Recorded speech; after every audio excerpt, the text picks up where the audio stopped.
Welcome to today's episode. If you're ready to sharpen your English listening and speaking skills, you've come to the right place. In this episode, we'll dive into a typical day in my life. By listening closely, you'll learn new vocabulary, understand sentence structures, and see how English is used in real-life contexts. Here's a question to get us started. What does your daily routine look like?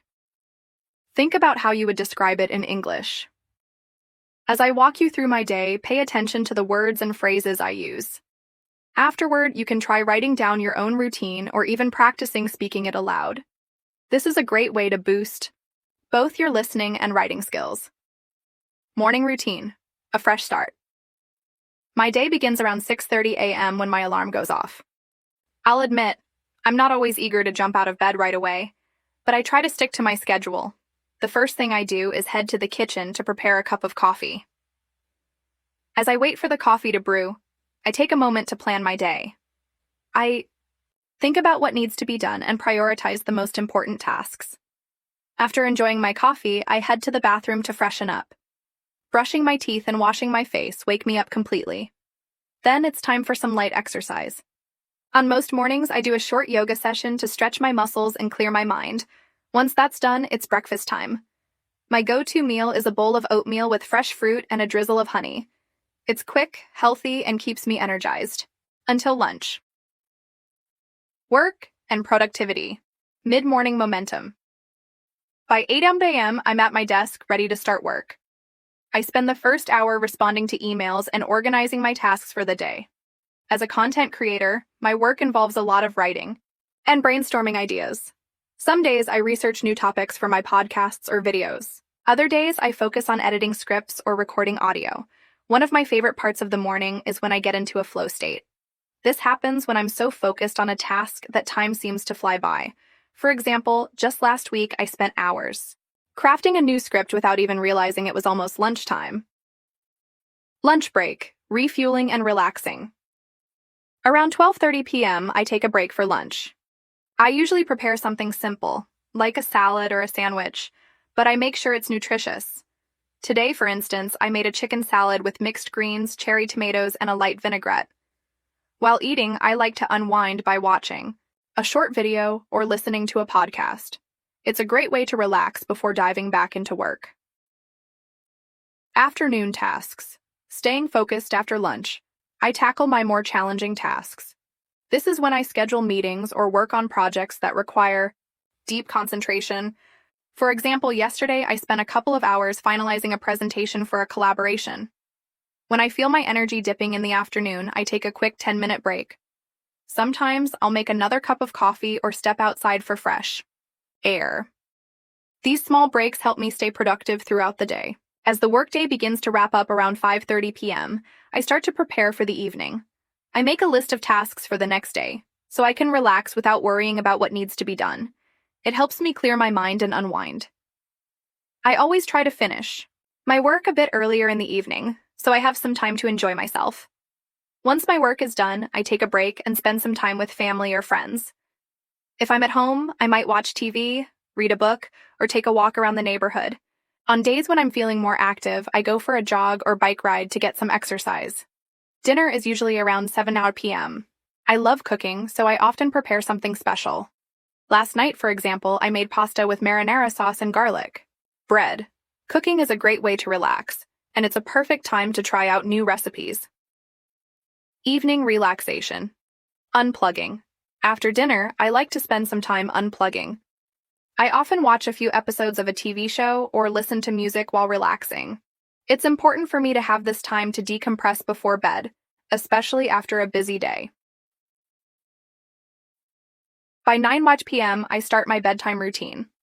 I turn off all my screens to avoid distractions and help my mind wind down. I read for about 20 minutes before turning off the lights. Reading helps me relax, and it's also a great way to improve my English skills.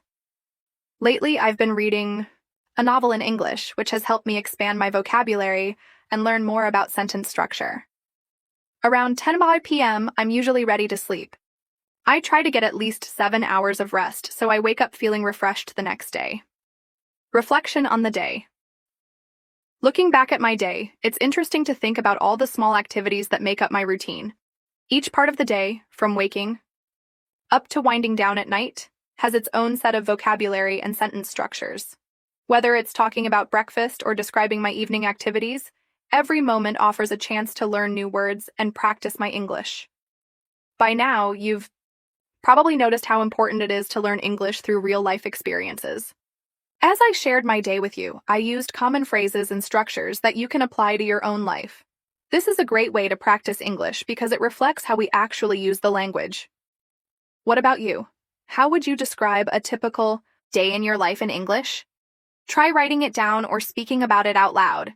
You'll notice your fluency improve as you continue practicing. Late night, preparing for tomorrow. As the night winds down, there's one more step I like to take before going to bed. Preparing for tomorrow. I always make sure my clothes are ready for the next day, and I check my calendar to see if there are any important meetings or events scheduled. This small habit helps me feel organized and less stressed in the morning. Sometimes I also like to plan my meals ahead. If I'm cooking something special, I check the ingredients I have and make a quick shopping list if needed. Planning ahead makes my mornings less chaotic and gives me more time to focus on important tasks. Personal time. A moment for me. Before finally calling it a day, I make sure to have some personal time to relax and unwind. This is usually when I indulge in a hobby, like painting or listening to a podcast. I find that this is the best time to disconnect from work and enjoy something creative or calming. On some nights, I even write in my journal reflecting on the day and jotting down any thoughts or ideas I want to remember. Journaling is a great way to organize your thoughts and reflect on how your day went, and it can also help improve writing skills. Late night thoughts. Reflecting on progress before falling asleep, I sometimes take a few minutes to think about my progress throughout the day. I think about how I've used English in various situations, whether it was at work, while talking with friends, or even during a relaxing moment at home. Reflecting on these small successes helps me feel more confident in my abilities. As you listen to this, I encourage you to think about your own English journey. When do you use English in your day-to-day life? Maybe you use it while talking to a colleague at work, during your daily routine, or when reading a book. The key is to practice and notice these moments, as they all contribute to your growth in the language. The more you practice and reflect, the more natural it will feel to use English in your everyday life. Even small moments like describing what you're doing or talking about your plans help build your fluency. A few additional tips for English practice. As I wrap up my day and think about how I use English, I realize there are a few extra tips that can help you improve your skills even more effectively. Here are a few things I do throughout my day to help with my language learning, and you can try them too. Listening to podcasts and audiobooks. One thing I always do during my daily commute or while doing household chores is listen to podcasts and audiobooks in English. It's an easy way to absorb the language while multitasking. Whether it's a podcast about daily life, business, or something educational, it helps me improve my listening skills and expand my vocabulary. Speaking practice. Even though I spend most of my time writing and listening, I make it a point to practice speaking too. Sometimes I'll repeat phrases or sentences I hear in podcasts or audiobooks just to mimic the pronunciation and intonation. Other times I'll have conversations in English with friends, family, or colleagues. Speaking out loud helps solidify what I've learned and makes it feel more natural when I need to use English in real conversations. Writing for reflection. Another habit I've adopted is writing daily reflections. After I finish my work or just before bed, I take 10 minutes to write down what happened during my day, what I learned, or what I'm planning for the next day. Not only does this help me practice writing, but it also allows me to reflect on how I've used English throughout the day. Using English in small moments. One way I've made English a natural part of my day is by incorporating it into small everyday moments. For example, when I'm planning my shopping list or deciding what to cook for dinner, I write it all down in English. I also like to label things around the house in English, like toothpaste, notebook, and refrigerator. These small actions help keep me connected to the language throughout the day. Watching TV shows and movies in English. Another helpful habit I've adopted is watching TV shows and movies in English. This helps improve both my listening and comprehension skills. I try to watch content that interests me, like dramas or documentaries, and I often use subtitles in English to reinforce what I'm hearing. Another thing I've been doing lately to improve my English is engaging on social media. It's not just about scrolling through posts or liking pictures, it's about interacting with content in English. I follow English language accounts that interest me, such as news channels, educational platforms, and even cooking blogs. By reading posts and comments in English, I encounter new vocabulary that I might not find in textbooks. For example, I recently came across a comment in an Instagram post about a recipe I wanted to try. Someone wrote, "This recipe is so easy to follow and gives the perfect balance of flavors." Words like balance of flavors are useful in describing food, and now I use them when talking about my meals. Additionally, I've noticed that social media is a great platform to practice writing. Every time I post something or comment on a friend's update, I make sure to write in full sentences, paying attention to grammar and structure. It's like a mini writing exercise each time, and I can practice different tones depending on whether I'm posting something formal or informal. Even short comments or messages can be a useful tool for improving writing skills. By participating in online discussions or leaving thoughtful responses, I practice constructing sentences and using new vocabulary in context. Over time, this has helped me become more comfortable with writing in English, whether it's online or offline. The importance of setting realistic goals. Learning English can sometimes feel overwhelming, especially when you're aiming to reach higher proficiency levels. But what I found helpful is setting small, achievable goals for myself. For example, one goal I set was to learn 5 new words every day. At first, it seemed like a lot, but after a few weeks, I started noticing the difference. I was able to understand more conversations, use more diverse vocabulary, and express myself with greater precision. These small, consistent goals helped me stay motivated and made language learning feel more manageable. Another goal I set for myself was to write a short story or journal entry every week in English. Even if it's just a few sentences, writing regularly helps reinforce what I've learned and improves my writing fluency. The key is not to focus too much on perfection, but to enjoy the learning process and see steady improvement. By breaking down the bigger task of mastering English into smaller, attainable goals, I've been able to measure my progress and stay encouraged. Whether it's learning new words, having a conversation, or writing a short paragraph, each goal brings me one step closer to fluency. Integrating English into fun activities. I've also learned that making English learning fun is crucial to staying engaged. There are countless ways to integrate English into your hobbies and interests. For instance, I love to watch movies in English, not just for entertainment, but also to pick up on different accents, idiomatic expressions, and colloquial language. For a long time, I watched movies with subtitles, but over time I've started challenging myself to watch without them. At first, it was difficult to understand everything, but I gradually got used to the rhythm and flow of natural speech. Watching movies has been a great way to improve both listening comprehension and cultural understanding. I also enjoy listening to music in English, which helps me with pronunciation and understanding informal language. I try to sing along to the lyrics and learn the meaning behind the expressions. Music has a way of making language learning feel effortless and enjoyable. How language practice can improve other skills. What I've noticed throughout my journey is that learning English has helped improve many other skills. For example, my listening skills have improved not only in English but also in my native language. Because I'm constantly listening to different accents, speeds of speech, and conversational styles in English, it's made me more attuned to nuances in other languages as well. Writing in English has also improved my writing skills in general. I find myself thinking more carefully about sentence structure, word choice, and clarity when I write in both English and my native language. Furthermore, practicing English has had a positive effect on my public speaking and presentation skills. Speaking in English has helped me become more confident when talking in front of a group or during meetings, even if English isn't my first language. Learning a second language like English strengthens cognitive abilities such as memory, focus, and problem solving. These skills transfer to other areas of life, helping me think more critically and communicate more effectively. Finally, I want to emphasize that embracing challenges is a crucial part of learning any language. There are days when I feel like I'm not making much progress, or when a conversation doesn't go as smoothly as I'd like. But instead of seeing these moments as setbacks, I choose to see them as opportunities for growth.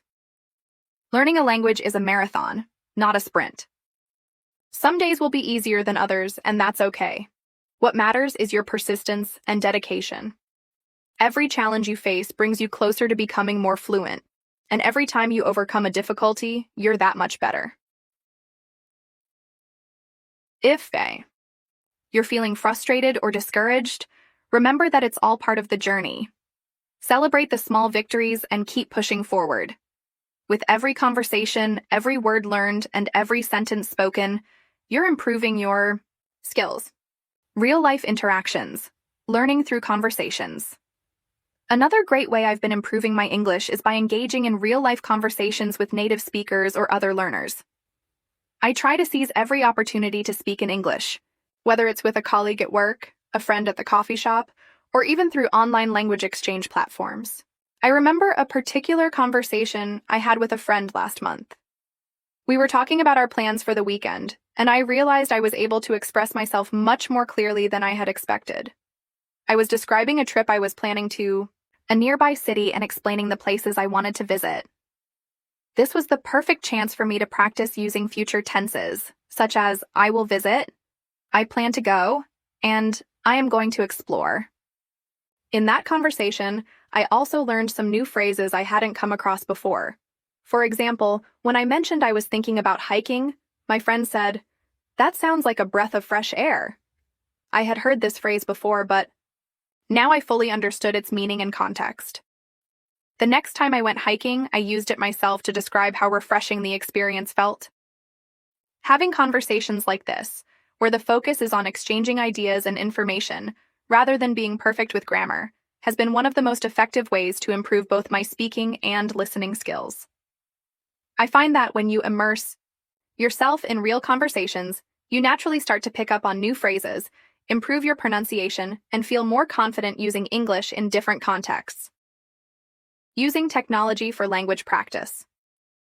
In addition to face-to-face conversations, I also rely on technology to practice my English skills. There are plenty of language learning apps and websites that allow you to practice English at your own pace.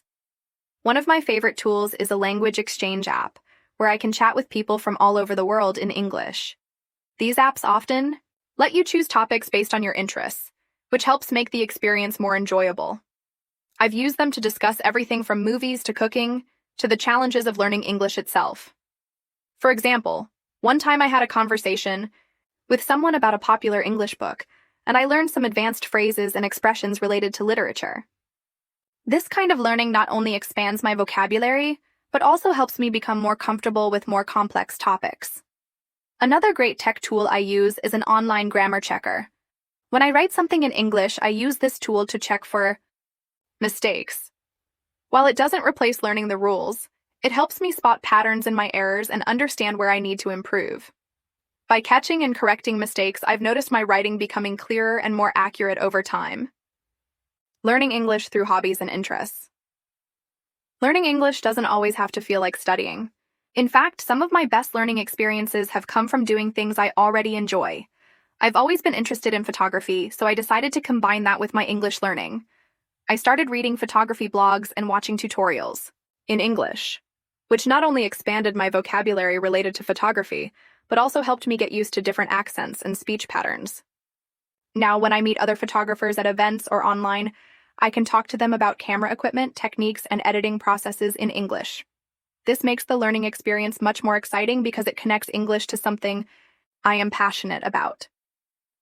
Similarly, I love cooking and trying new recipes. Instead of reading recipes in my native language, I started reading them in English. This not only improved my reading comprehension, but also taught me new culinary terms. When cooking with friends, I can now discuss techniques and ingredients in English, which makes the whole experience more fun and educational. The key to learning English in a natural and enjoyable way is to make it part of your daily activities. By connecting English with your personal interests, you're more likely to stick with it and improve over time. Reflecting on progress and staying motivated. Looking back on my English learning journey, it's incredible to see how far I've come. From the early days when I could barely form a sentence to now, where I'm able to engage in more complex conversations and write detailed paragraphs, it's clear that consistency is key. However, there were times when I felt discouraged or unsure of my progress. I remember a period where I was frustrated with my speaking skills. Despite practicing a lot, I still found it difficult to hold long conversations without pausing or hesitating. But rather than giving up, I reminded myself that learning a language is a gradual process. Progress isn't always linear, and sometimes it's the small improvements that matter most. To stay motivated, I focus on celebrating the small victories, engaging in online communities for practice. Another excellent way to practice English is by engaging in online communities. Whether it's participating in English-speaking forums, joining social media groups, or chatting in live discussions, these platforms offer real-time interactions with people from different parts of the world. For example, last week I joined an online discussion about technology and its impact on daily life. The conversation was fast-paced, and I had to quickly type out my thoughts in English. At first, I felt nervous because I wasn't sure I could keep up with the flow of the conversation. But over time, I began to feel more comfortable as I contributed more to the discussion. What I found particularly useful was how these communities allow you to communicate in English while also learning about different cultures, ideas, and experiences. By interacting with others, I not only practiced my language skills, but also expanded my understanding of various topics.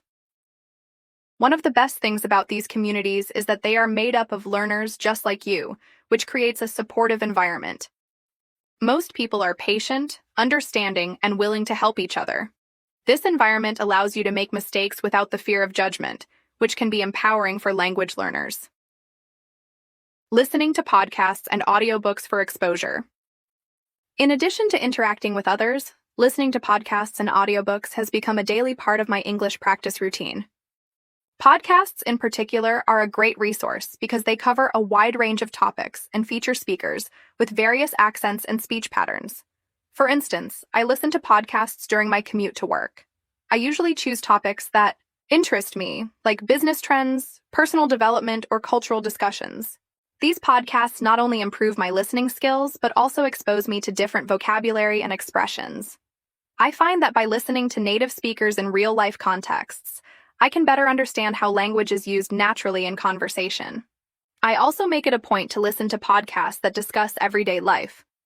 These podcasts typically use simpler language and focus on practical conversations, such as how to order food at a restaurant or how to make small talk with strangers. This type of content has been extremely helpful in improving my conversational English, as it allows me to practice everyday phrases and expressions that are used in typical interactions. Listening to audiobooks has also helped me with my pronunciation. While reading along, I imitate the voice of the narrator, which helps me improve my accent and rhythm. Over time, I've noticed that I'm becoming more confident in speaking aloud and have developed a better understanding of sentence structures and intonations. Building vocabulary with contextual learning. Building vocabulary is another critical aspect of improving English. However, I've learned that simply memorizing words isn't enough. To really understand a word and make it part of your vocabulary, it's essential to see it in context. For example, last month I read a blog post about mindfulness and self-care. In the post, the author mentioned several terms related to mental health, such as self-compassion, mindful breathing, and stress management. At first, I didn't fully understand what these terms meant, but as I kept reading, I encountered them again in different contexts. I heard these words in a podcast, read them in another article, and even saw them used in a social media post. Through these repeated exposures, I started to grasp their meanings and began using them in my own conversations. Now, I can talk about mindfulness with ease and incorporate these terms into my daily life. The key here is the repetition and seeing the words used in various situations, which helps solidify their meanings in my mind. I also try to learn new vocabulary by associating words with images, situations, or stories. This makes the words feel more real and easier to remember. For example, when I learned the word serenity, I imagined a peaceful lake surrounded by mountains. This mental image helped me recall the word whenever I encountered it again. Practicing. Writing with real-world contexts. Writing has also been an essential part of my English practice. I used to struggle with putting my thoughts into words, especially when writing longer texts like essays or emails. But over time, I found that practicing writing in real-world contexts helped me improve significantly. For instance, I started writing emails in English for both work and personal reasons. I initially felt nervous because I wasn't sure if I was using the correct tone or structure, but I pushed myself to write more, making sure to pay attention to the small details like formal greetings, subject lines, and sentence structures. One of the best things I've learned is to make writing part of my routine. Every morning, I write a few lines in my journal in English, describing my plans for the day, how I'm feeling, or anything on my mind. This simple habit has been an effective way to improve my writing skills, and I've noticed that I now write more confidently. Additionally, I've started writing short stories. It's a fun way to apply new vocabulary, sentence structures, and tenses in creative ways. I find that when I write, I am able to reinforce my learning and challenge myself to use new words in different contexts. I also take advantage of language learning apps that offer writing prompts. These prompts encourage me to write about different topics, from personal experiences to imagined scenarios.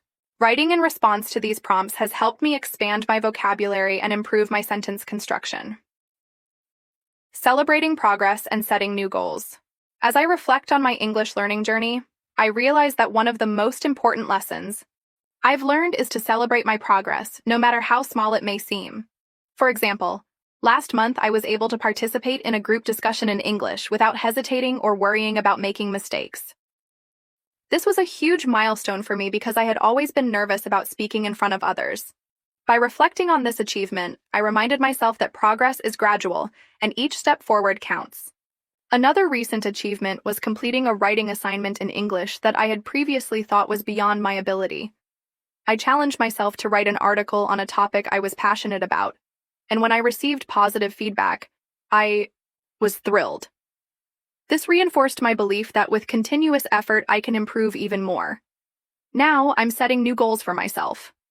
I aim to reach an even higher level of fluency by practicing more advanced topics and using English in more challenging contexts. I've learned that it's important to keep pushing myself beyond my comfort zone. By setting achievable goals and celebrating my progress, I stay motivated to continue improving my English skills. Every day is an opportunity to learn something new, and I look forward to continuing this journey of language growth. Engaging in real-life English conversations. One of the most effective ways I've improved my English is by engaging in real-life conversations.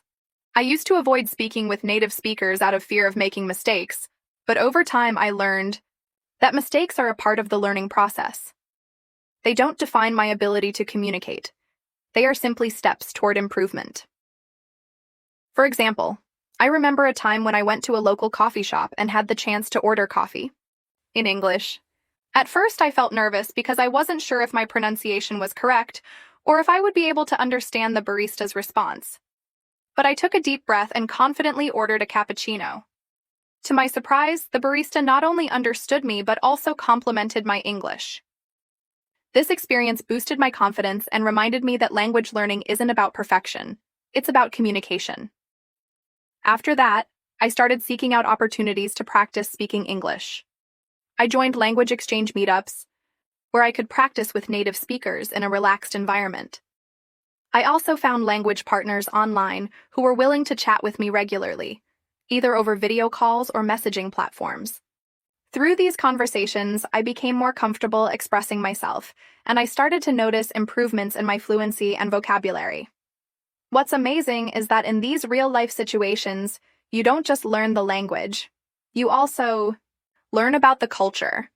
Whether it's understanding social customs, learning colloquial expressions, or gaining insight into different accents, these conversations have helped me understand English in a much more holistic way. Using language apps for targeted practice. Language learning apps have also been a game changer for me. I use a combination of apps to target different aspects of language learning. Some apps focus on grammar, others on vocabulary, and some on pronunciation. The key is to use the apps consistently and with purpose. One app I use regularly is a vocabulary building app. Each day, it introduces me to 5 new words. At first, I thought this would be a tedious process, but over time, I began to see how learning a few words each day added up. I started using these new words in my writing and speaking, which reinforced my learning. I also appreciated that the app used spaced repetition to help me remember the words, which meant that I reviewed them periodically until they were firmly committed to memory. Another app I found useful was one that focuses on grammar exercises. I often struggle with using the correct tense or structure, but these exercises allowed me to practice specific grammar points in context. For example, I spent a week focusing on the difference between present perfect and past simple. By doing exercises and receiving immediate feedback, I was able to internalize the rules and use them correctly in my own speech. Some apps also offer pronunciation practice. These have been particularly helpful for improving my accent. The apps would listen to my pronunciation and compare it with the native speakers, giving me instant feedback. With consistent practice, I noticed that my pronunciation improved, and I became more confident when speaking. Joining a language class or workshop. If you prefer more structured learning, joining a language class or workshop can also be very helpful.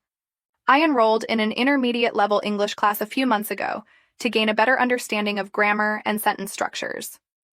Although I was already somewhat confident in my speaking, I felt that I needed to improve my writing and formal language skills. The class was a great way to reinforce what I had already learned and build upon it. I found that being in a classroom environment, where I could interact with other learners, was motivating. We would practice in groups, and I would get feedback from the teacher and classmates. This collaborative environment made learning enjoyable, and allowed me to ask questions when I didn't understand something. One of the things I appreciated the most was the teacher's approach to learning. She didn't just focus on grammar rules, she encouraged us to use English in real-life situations. We did role-playing exercises such as pretending to be at a job interview or giving a presentation. These activities helped me become more comfortable using formal language in professional settings. After attending these classes, I noticed that my ability to write emails and reports in English improved. I became more aware of how to structure formal documents and use appropriate vocabulary. Consistency and patience in the language learning journey. In conclusion, I've learned that language learning is a journey, not a race. It's easy to become frustrated when you don't see immediate results, but the key is to stay consistent and patient. For instance, when I first started learning English, I would often compare myself to native speakers and feel discouraged. But over time, I realized that language learning is a gradual process, and everyone progresses at their own pace. Now, I try to stay motivated by setting small, achievable goals. For example, I aim to learn 5 new words every week, or have 1 English conversation each day. By breaking down my learning into smaller steps, I'm able to track my progress and celebrate small victories along the way. It's also important to be kind to yourself. Mistakes are part of the process, and they shouldn't discourage you. Every mistake is an opportunity to learn, and by embracing this mindset, you can stay motivated and continue improving. Reflecting on the importance of real-life conversations. As I continue on my journey with English, I've come to realize that one of the most valuable ways to improve language skills is through real-life conversations. These conversations not only help with pronunciation, but also make you feel more comfortable using English in daily situations. It's one thing to study grammar and vocabulary from books, but it's entirely different to speak in real-world scenarios where you need to think quickly and respond on the spot. For example, just a few weeks ago, I had a conversation with a colleague who had moved from the UK. At first, I was hesitant to speak with her because I worried that my accent might be hard to understand, but she reassured me, saying that she had once been in my shoes, and the more we spoke, the more I started to gain confidence. We discussed everything from work to travel, and by the end of the conversation, I realized that not only had I learned new vocabulary, but I had also improved my ability to hold a fluent conversation. I had to listen carefully to understand her British accent and respond appropriately. This interaction taught me that exposure to different accents and speaking styles is essential for developing fluency, using music as a learning tool. Another unique way I've improved my listening and speaking skills is by using music. I started listening to English language songs more actively by following the lyrics and trying to sing along. I noticed that when I tried to sing a song, my pronunciation and rhythm improved, especially when I focused on mimicking the singer's enunciation. One song that stands out is Imagine by John Lennon. The lyrics are clear and slow enough for me to catch each word, and I've used the song as a way to practice my pronunciation. I started by reading the lyrics while listening to the song. Then I would sing along, focusing on matching the pronunciation of the words. Over time, I became more confident in my ability to pronounce words with accuracy. Music also helps me learn about different cultures and the way language can reflect emotions. Through the lyrics of various songs, I've been able to pick up colloquial expressions that I might not have come across in textbooks. For example, in some of the more casual songs, I've learned informal phrases like gonna, going to, and wanna, want to, which are commonly used in everyday speech but not often emphasized in formal lessons. Practicing with podcasts. And audiobooks have also been instrumental in my language learning journey. I've been listening to a variety of podcasts on topics that interest me, such as technology, culture, and self-improvement. The great thing about podcasts is that you can listen to them during your commute, while exercising, or even when cooking. It's a fun and easy way to expose yourself to authentic English, without the pressure of sitting down with a textbook. When I first started listening to podcasts, I didn't understand much of what was being said. The pace was fast, and the speakers used phrases and expressions I didn't know. But instead of giving up, I kept listening, even if I didn't catch everything. Over time, I noticed that my listening comprehension improved, and I could understand more and more. I also discovered audiobooks, which were especially helpful for practicing both listening and reading skills. I started by listening to books that I was already familiar with in my native language, which made it easier to follow along in English. I would listen to one chapter, then read the corresponding chapter in the book. This method helped reinforce vocabulary and gave me more context to understand the meaning behind the words. For example, I started listening to Harry Potter in English. Since I had already read the series in my native language, I found it easier to keep up with the story. Hearing the narrator read the book helped me familiarize myself with different sentence structures and expressions that I might not have come across in everyday conversations. Shadowing native speakers for Fluency 1 practice. I've found particularly useful is shadowing. Shadowing involves listening to a native speaker and immediately repeating what they say, mimicking their pronunciation, rhythm, and intonation. At first, I started with short sentences or phrases, repeating them until I felt confident. Over time, I worked up to longer passages, like speeches or excerpts from movies. This practice helped me not only with pronunciation, but also with natural speech patterns. Native speakers often use contractions, and their speech flows more naturally than the textbook English I was used to. Shadowing allowed me to become familiar with these speech patterns and use them in my own conversations. An example of this practice in action was when I watched a TED Talk on leadership. The speaker's delivery was clear and engaging, so I decided to shadow his talk. After listening to a few minutes, I began to repeat what he said aloud, matching his tone and rhythm. By the end of the session, I felt like I had internalized some of his speaking style, which improved my overall fluency and made me more confident when speaking English. The power of journaling for writing and speaking. One of the most helpful activities I've integrated into my daily routine is journaling in English. I make it a point to write at least a few sentences each day, reflecting on my day or discussing a topic I'm interested in. Writing helps me process the language in a different way than speaking or listening does. When I first started journaling in English, it was a bit difficult. I found myself struggling to find the right words and sometimes doubting my grammar. But over time, I became more comfortable with expressing myself in written form. Journaling helped me reinforce the vocabulary I learned throughout the day, and I often use the new words I encountered in conversations as well. One of my favorite things to do is to reflect on an event or conversation from my day. For example, after meeting with a friend, I would write about the things we discussed, including the new expressions or words I picked up. Writing this out helped me internalize the new language and gave me the confidence to use it in future conversations. Setting goals for continuous improvement. Looking ahead, I realize that consistent practice is essential for continuous improvement. As I've mentioned before, setting small, achievable goals helps me stay motivated. For example, I'll set a goal to learn 10 new words a week or to write a 300-word journal entry every day. These goals not only give me something to strive for, but also allow me to track my progress. Every time I reach a goal, I feel a sense of accomplishment, and that motivates me to keep going. It's the small steps that lead to big improvements in language learning. Expanding my vocabulary with real-life experiences. Another powerful way I've worked to expand my vocabulary is by focusing on words and phrases that come up naturally in my day-to-day life. I don't just rely on memorizing vocabulary from a textbook, but instead, I make it a point to notice how words are used in real-world situations.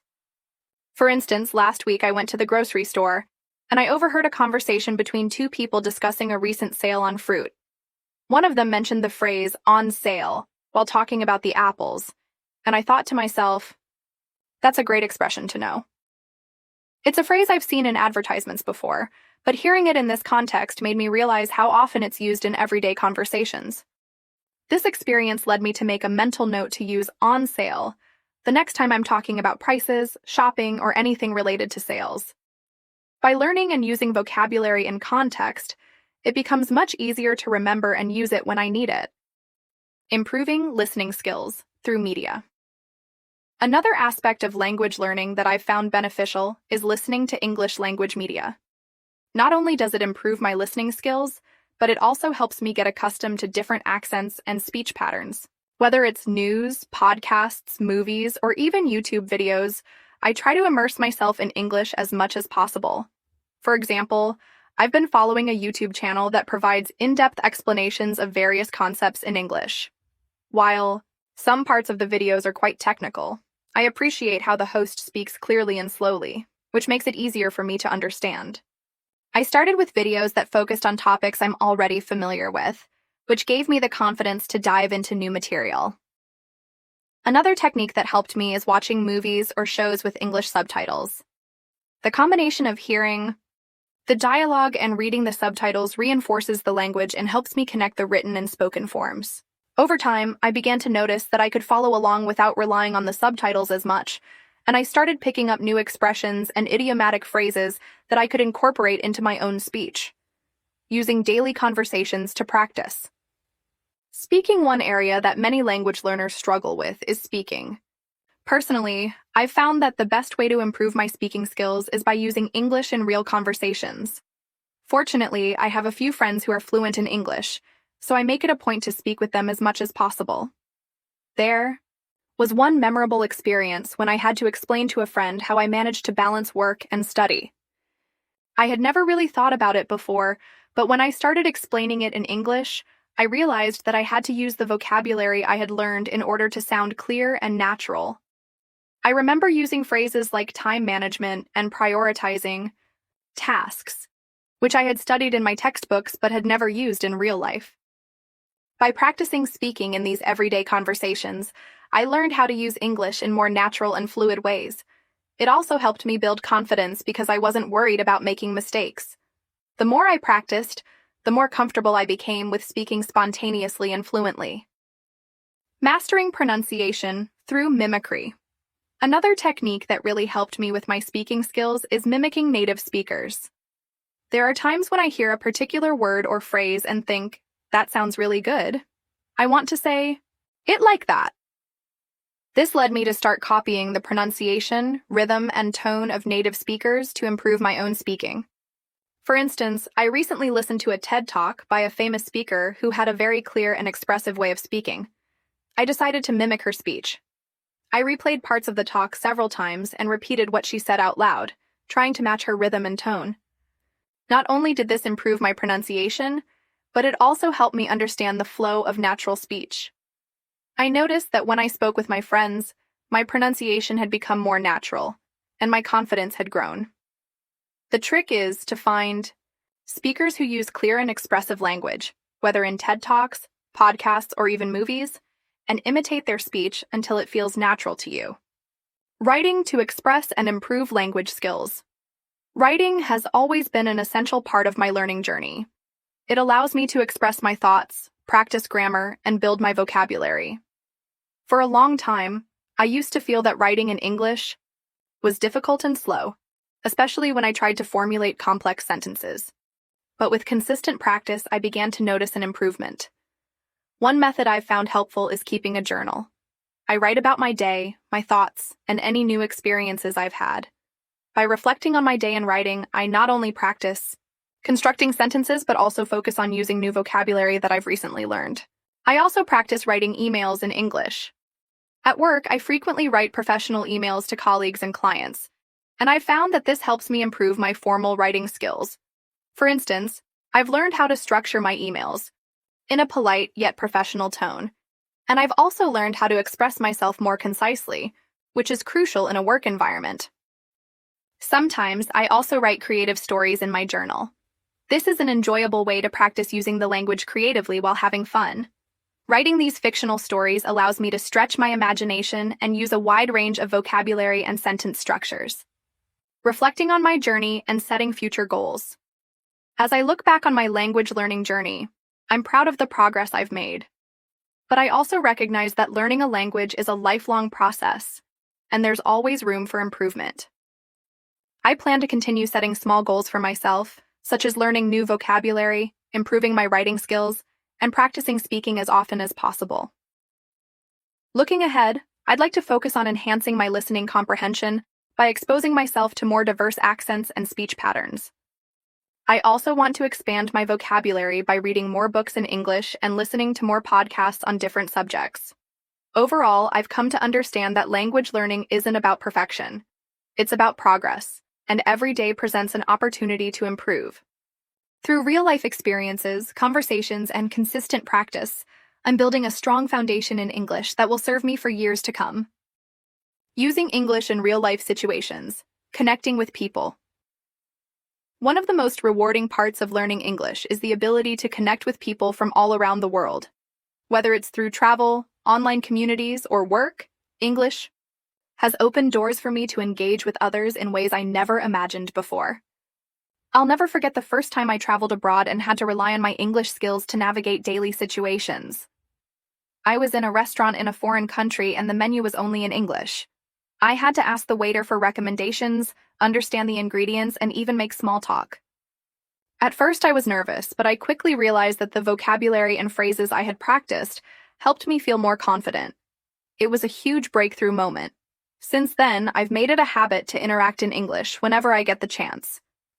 Whether it's chatting with a neighbor in my apartment complex, having conversations with coworkers during lunch breaks, or participating in online forums, every conversation in English is an opportunity to practice. It's not just about improving my speaking skills, but also about understanding how people from different cultures express themselves and how language shapes communication. Facing challenges and overcoming fears. Learning a new language isn't without its challenges. One of the biggest obstacles I faced was my fear of making mistakes. Early on, I was terrified of saying something wrong, whether it was mispronouncing a word or using the wrong tense. But as I continued to practice, I realized that mistakes are a natural part of the learning process. I remember the first time I gave a presentation in English at work. I spent hours preparing, trying to get every sentence perfect. When the day came, I was still nervous, but I did my best. Sure, I made a few mistakes, but my colleagues appreciated the effort, and it helped me realize that the fear of making mistakes was worse than the reality. After that experience, I became more comfortable with speaking, and I started embracing the idea of making errors as opportunities to learn. Building confidence through consistent practice. Over time, the more I practiced, the more confident I became. I made English a part of my daily routine, whether it was listening to podcasts, reading articles, or watching videos in English. Even on days when I didn't have the energy to study for long hours, I still made sure to expose myself to the language in some way. This consistent exposure helped me internalize the language naturally, and soon, I found myself using English without thinking too much about it. For example, I remember a day when I was feeling particularly tired and I didn't want to study grammar. Instead, I decided to watch a short documentary in English on a topic that interests me. Even though I wasn't actively studying, I was still absorbing the language through listening. Later that day, I found myself using some new phrases from the documentary in conversation with my friends. It was a reminder that learning English doesn't always have to be formal. It can happen naturally throughout the day if you stay open to opportunities.